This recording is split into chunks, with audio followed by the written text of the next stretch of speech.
show brought to you by the team at Bunker Labs. We're committed to growing the veteran, entrepreneur, and military spouse ecosystem. I'm your host, the one and only IRON Mike Steadman, coming to you from the beautiful brick city of Newark, New Jersey, joined today by my co-host, Amy Mortensen. We're doing a solo episode today, so I'm going to be doing some teaching around branding, particularly, we're going to be talking about positioning. I told Amy I want to do some more of these solo episodes, and so we had a guest that was supposed to be on today that unfortunately couldn't make it. And rather than cancel today's show, I figured I'd use this as an opportunity to go over this material. I've been teaching it basically all over, and I think it's going to be super helpful for those of you that are tuning in today. So before we get into all of that, I'm going to go ahead and pass it over to Amy to share any updates that are taking place in the bunker. Thanks, Mike. So this month-ish, what is it? It's almost, okay, April's almost over. But this month, next month, we've got some stuff coming up. So coming in May, we've got CEO Circle apps are going to be opening up, and the USAA pitch competition applications are going to be open. So keep an eye out for that, and we will tell you more once those are open. And then we've got on the Bunker blog, we've got an Access to Capital blog post. So you can check that out since April is financial month, and it is technically still April. We also have, speaking of financials, we have the podcast, the Transition Podcast, Mike is host of, has a special episode or collection of episodes on venture capital. So we're what am I trying to say? Sorry, I cannot talk today.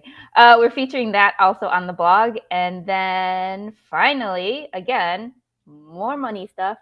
So we officially announced our partnership with Hello Alice and their small business credit card. So that is also on the website, and I will post all those links in the chat ASAP as soon as I stop talking. And that's it. All the finances, all that you can handle this month.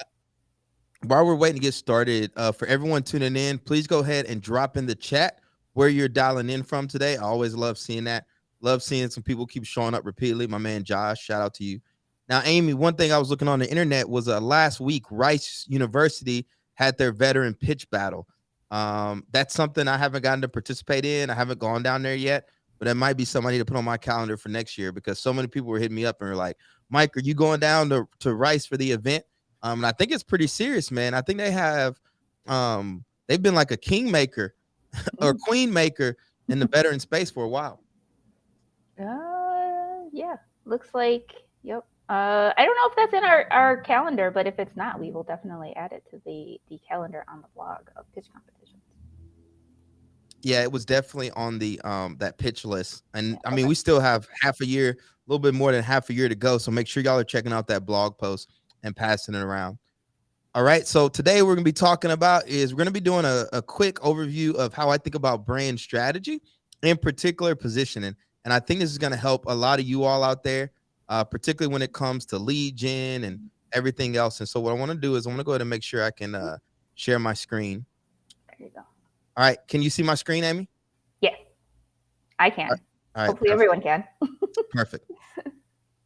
All right. So everybody knows me, IRON Mike, I'm the host of the Transition Podcast here at Bunker Labs. And outside of that, I do a couple different things, whether it's running Ironbound Boxing, my nonprofit that I established in 2017, or Ironbound Media, my brand strategy and podcast production firm. I consider myself a serial entrepreneur at this point, but I really don't like it because it sounds cheesy.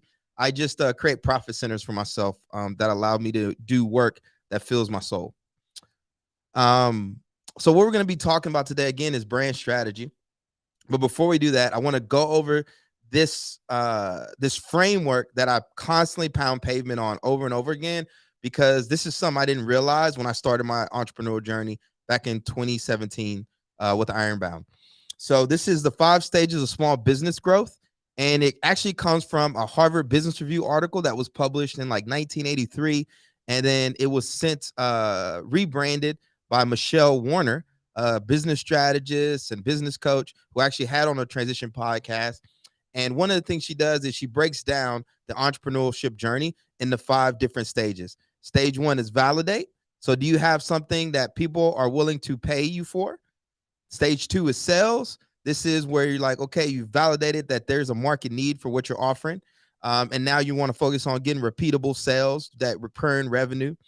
Stage 3 is foundation. This is when you start bringing on additional team members. Maybe you hire that first VA, you hire some more support staff, because now you're really focused on sustainability. Stage 4 is expand. So let's say you have a brick and mortar location, and now you're looking to expand in 2 to 3 different areas. You still want to go through this process all over again, but now you're kind of testing your waters. And then stage 5 is multiply. So this is really hitting that scale that's going big.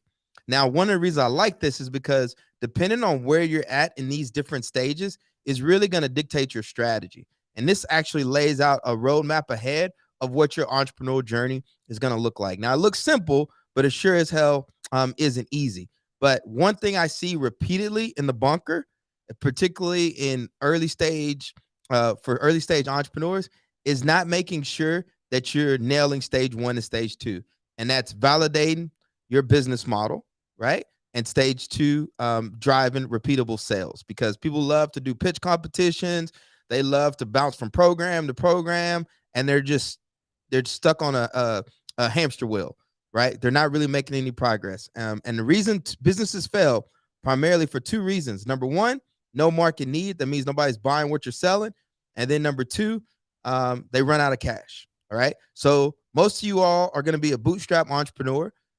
Whether you're not a bootstrap entrepreneur, maybe you're looking to raise capital, still need to get some traction going, right? So these still are going to be super important for you. All right. So what does this have to do with positioning and branding? All right.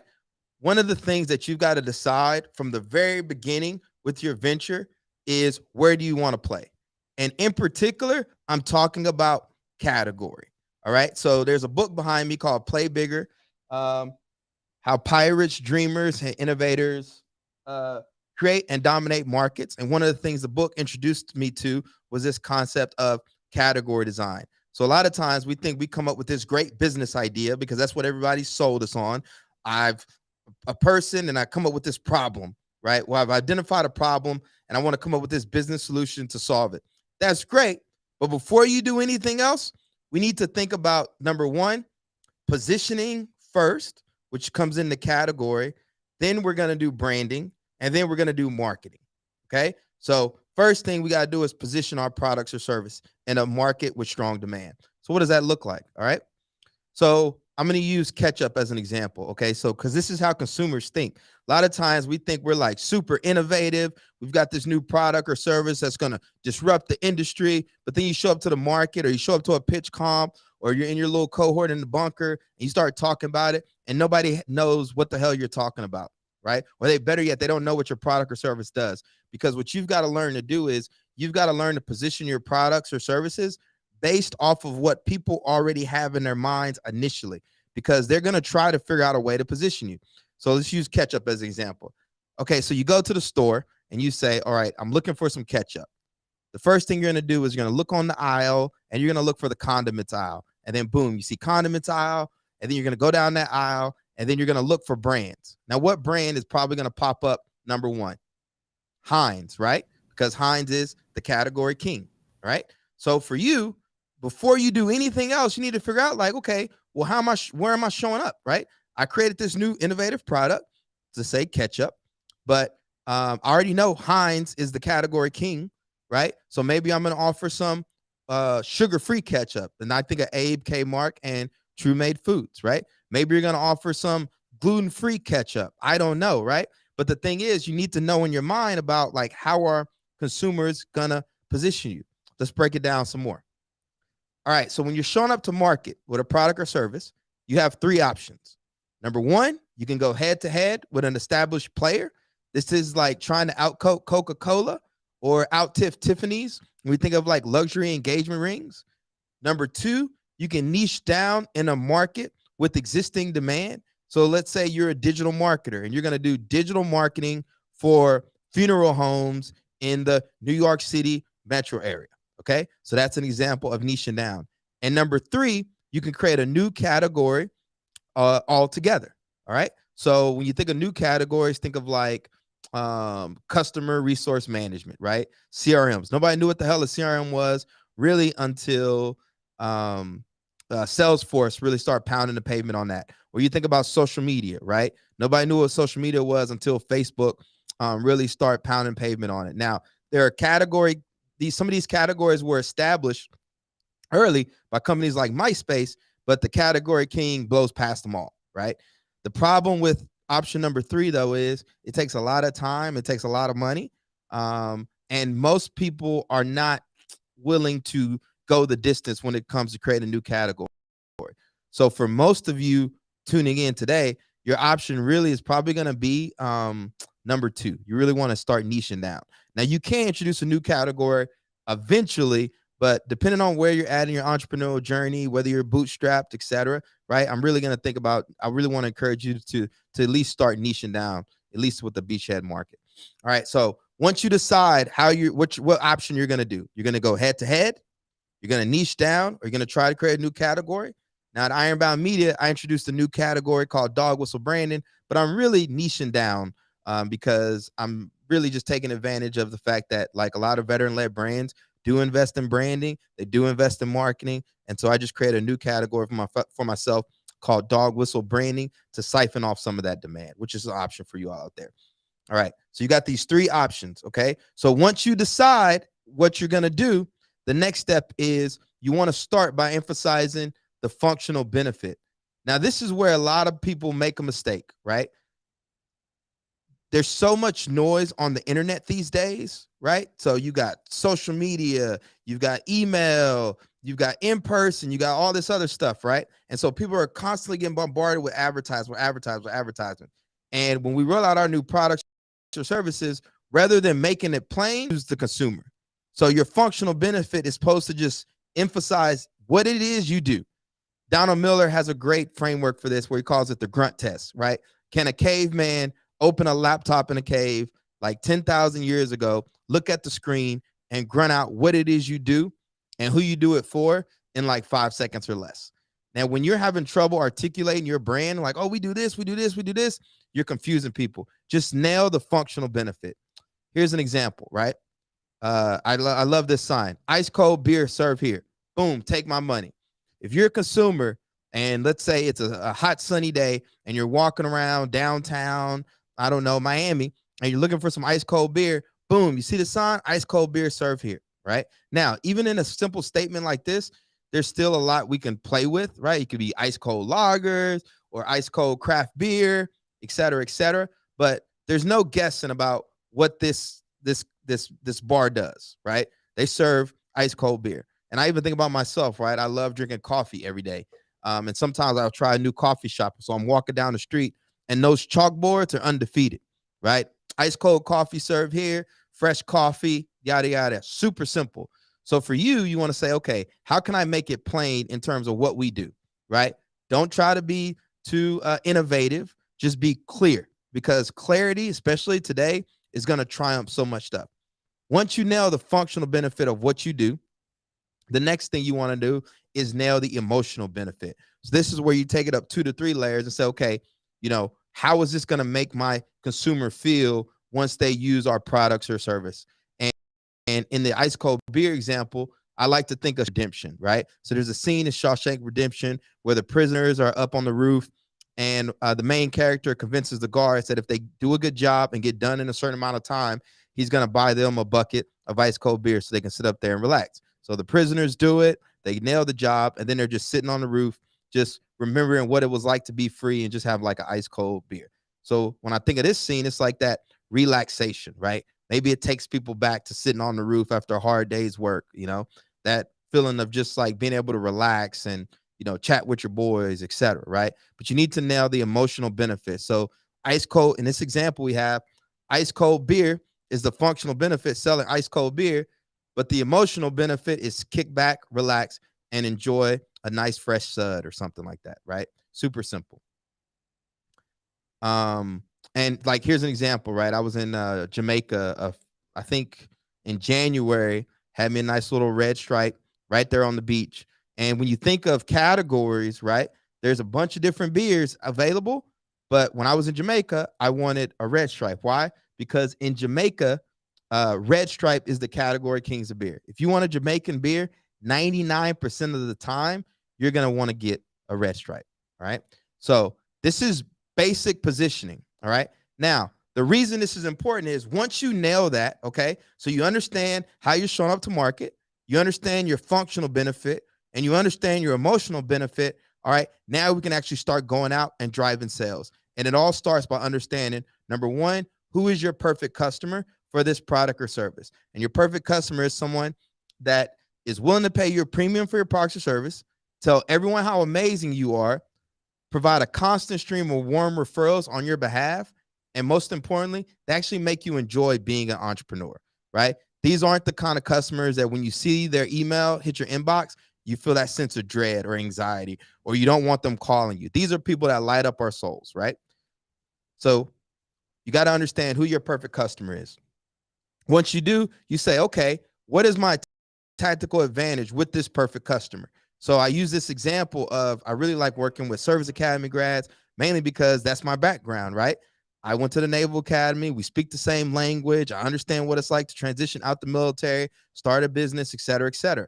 And when you do that, in my case, right, I'm always trying to put myself in a position where I have the most upside. And your tactical advantage is always about, if you and someone else offer the same products or services to the same perfect customer, what do you have that will make this customer want to work with you over this one? Sometimes it can be regionally based. Maybe you're targeting, let's say you live in Boston and you're targeting a Boston-owned small business.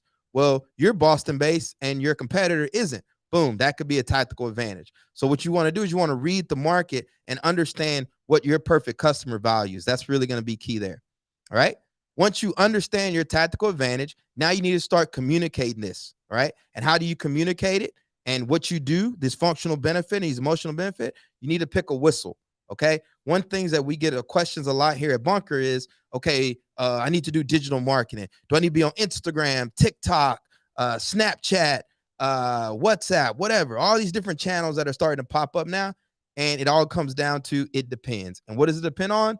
Where is your perfect customer, right? Doesn't make sense to be posting in the ether, right, if your perfect customer isn't on that platform. So let's say you sell B2B services to, Fortune 500 CEOs, right? Chances are they probably ain't gonna be on Instagram. And if they are, they're on Instagram to connect with family and show pictures and stuff like that. That's not really their business platform. All right. Maybe they're part of a chamber of commerce or something, or a professional organization, or they subscribe to a professional publication, right? That could be a whistle, getting an article in there, or connecting with them on LinkedIn. All right. My case, I love podcasting. I like writing. I wrote my book, Black Veteran Entrepreneur. That could be a whistle, right? It all depends on, one, what gets the attention of your perfect customer. So when you think of a whistle, it's like every time you blow on it, their ears perk up and come running. But one thing I don't talk about enough is, like, what actually do you enjoy doing? Because you don't want to pick a whistle that is going to be hard for you to show up to consistently, because this is something that you're going to have to show up to each and every day. Show up, show up, show up. And to be honest, your first 10 customers, your whistle is really going to be that direct reach out. That's the other thing. Some of y'all start trying to roll out this brand activation too soon, before you validated the business model and before you driving sales, right? So again, right, you still got to be able to get in the trenches and close deals one-on-one. And then next, you need premium branding. And this is really where it goes back to how we started this conversation, because consumers, if you don't position your products or services, or your company in general, they're going to position it for you. And so you need to make it extremely clear what it is you do, who you do it for, that emotional benefit. And you need to be able to speak in a language, at least initially, that they understand. Right. Again, don't try to be too innovative, right? Because again, if you say, oh, we're ketchup, then they're going to try to position you accordingly. They're going to try to position you alongside Heinz and some of these other brands, and you want to get ahead of the curve. So one of the things we talk about, I'm always pounding pavement on, just go get 10 customers, right? 10 customers. That's all you got to do, right?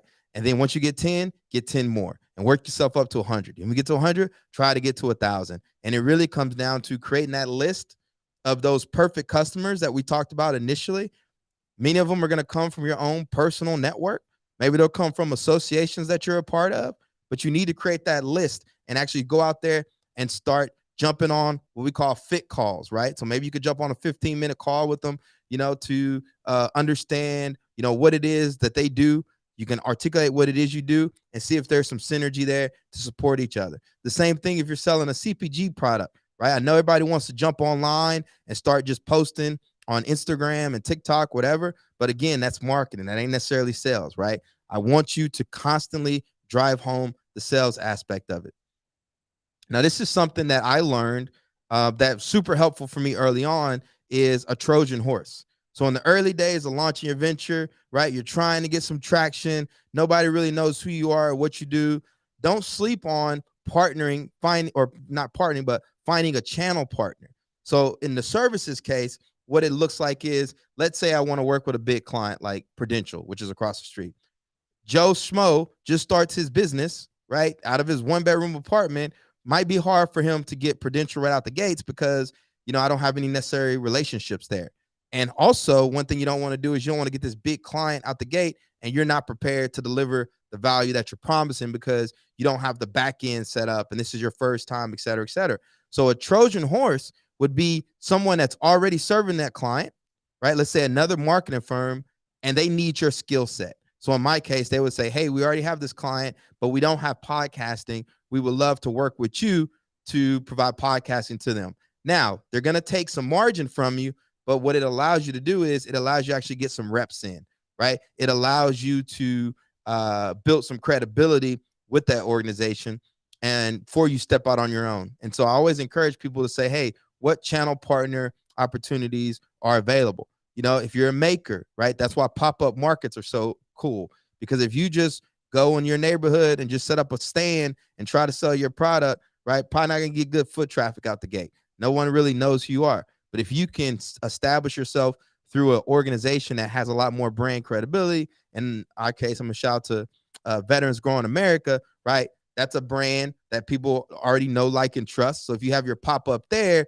right, you're gonna get some good foot traffic. You're gonna be able to leverage that brand credibility, right? So the quick recap, I know this was fast and furious, and I want to leave it open for some questions. This is the most important thing I want you to take away from today. I want you to take away how you're positioning your products or services.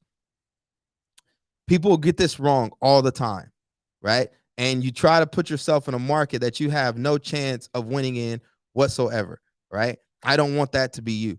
I want you to get crystal clear about it and then work your way backwards. And what's cool about this too is, like, when I'm working with a brand strategy client and I'm deciding, okay, how are we showing up to market? Then I can kind of look and see how the competitors in that space are positioning themselves and think about, okay, how can I create a differentiated brand identity serving a similar clientele that's already looking for a solution within a particular category. All right, so I'm gonna go ahead and stop sharing my screen for now. I've been going in. Are there any questions in the chat? Does anybody have any follow-up about anything I've gone over today? It's pretty quiet, Amy. Yes. All quiet on the Western Front. It's quiet. They're just taking it all in. They're taking it all in. Yeah. What are your thoughts on what I just went over? That's a lot, but it all sounded pretty solid to me. I think I think those first two stages are definitely the hardest part, validating and getting, traction, as it were. I say that as someone who's had a hobby business since 2009 and doesn't know what they're doing. So yeah, one good example too is you even think about the veteran nonprofit space, right? So these VSOs, they call it veteran service organizations. There's so many VSOs out there. I think we're at, like, God knows how many. I don't know, thousands, right? And thousands. But I would like to think, when you think of entrepreneurship, right, you want to start a business, what orgs pop in? IVMF, right? Right? You've got Bunker Labs, you've got the Rosie Network, you got all these different ones. Now, where are we differentiated, right? What separates them? And so for a lot of vets, right, there's so many orgs out there, it can be confusing because they don't know which way to go. When you start talking about positioning and functional benefit and you really lean into that, you make it clear. So that way, when someone says, oh, what's the difference between this org and that org, boom, makes it plain. Yeah. It's like, I was just going to say, yeah, I mean, we have in the past with Bunker struggled with that. Like, how do we differentiate ourselves from other orgs and, where do we position ourselves and all that? Yeah. Yeah, that's what we call a non-obvious insight, right? Because most people aren't trained to do this as vets and mil spouses.